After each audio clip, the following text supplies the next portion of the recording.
संहिता। घर पर तिरंगा फहराने से पहले जान लें ये नियम।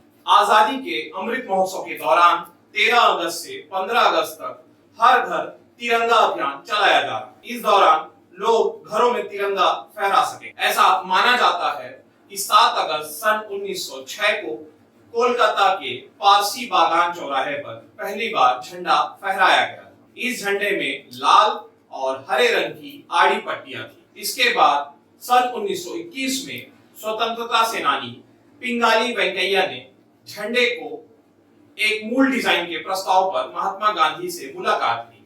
उस दौरान इसमें 2 लाल और 1 हरे रंग की पट्टी रखी गई थी। आगे चलकर कई बदलावों से गुजरने के बाद सन 1931 को कराची में तिरंगे को राष्ट्रीय ध्वज के तौर पर स्वीकृति दी गई। 22 जुलाई सन 1947 को संविधान सभा की बैठक हुई, जिसमें भारत के राष्ट्रीय ध्वज में कुछ संशोधन किया गया और जिसमें चरखे की जगह अब अशोक चक्र ने ले ली, जिसका प्रस्ताव डॉक्टर बी.आर. अम्बेडकर ने दिया था। नमस्कार, स्वागत है आपका। मैं हूं वेदांत और आप देख रहे हैं द पब्लिक वाला। राष्ट्रीय ध्वज के उपयोग और उसे फहराने को लेकर कुछ निर्देश होते हैं। इसे फ्लैग कोड ऑफ इंडिया 2002 कहा जाता है। यह संहिता राष्ट्रीय ध्वज से जुड़े सभी कानूनों, परंपराओं, प्रथाओं और निर्देशों को एक साथ लाती है। राष्ट्रीय ध्वज फहराना कोई आम ध्वज फहराने जैसा नहीं। इसको फहराने की एक ध्वज संहिता है।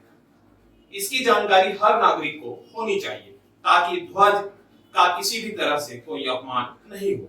यह बात भी गौर करने वाली है कि हर घर तिरंगा अभियान के साथ ही गृह मंत्रालय ने भारतीय ध्वज संहिता 2002 में संशोधन किया है ताकि राज्य में भी राष्ट्रीय ध्वज को फहराया जा सके। इसके साथ ही सरकार इससे पहले मशीन से बने और पॉलिस्टर के झंडे के उपयोग की इजाजत देने के लिए ध्वज संहिता में संशोधन कर चुकी है। इससे भी पहले सन 1995 में नवीन जिंदल के याचिका पर सुप्रीम कोर्ट ने फैसला देते हुए सभी मानकों की पूर्ति के साथ घरों में झंडा फहराने की अनुमति सन 2004 में दे दी थी। उसके बाद से ही घरों में झंडा फहराने का अवसर सभी भारतीयों को मिला। क्या है भारतीय ध्वज संहिता 2002? भारतीय ध्वज संहिता 26 जनवरी 2002 से लागू की गई। इसे 3 भागों में बांटा गया है। पहले भाग में राष्ट्रीय ध्वज का सामान्य विवरण शामिल है। वहीं दूसरे भाग में आम लोगों, शैक्षणिक संस्थाओं और निजी संगठनों के लिए झंडा फहराए जाने संबंधित दिशा निर्देश दिए गए। संहिता के तीसरे भाग में राज्य और केंद्र सरकार और उनके संगठनों के लिए दिशा निर्देश दिए गए। संहिता में यह भी उल्लेख है कि तिरंगे का इस्तेमाल व्यावसायिक उद्देश्यों के लिए तथा किसी उत्सव के रूप में या किसी तरह सजावट के लिए नहीं किया जा सकता। 30 दिसंबर 2021 के एक आदेश के जरिए भारत ध्वज संहिता 2002 को संशोधित किया गया है। अब राष्ट्रीय ध्वज हाथ से काते, हाथ से बुने हुए या मशीन से बने कपास, पॉलिस्टर, ऊन, रेशम, खादी से बनाया जा सकता है। यानी संशोधन करके पॉलिस्टर और मशीन से बने झंडे को भी अब अनुमति दे दी गई। इसके बाद 20 जुलाई 2022 को एक अन्य संशोधन के तहत केंद्र ने राष्ट्रीय ध्वज को दिन के साथ साथ रात में भी फहराने की अनुमति प्रदान कर दी है।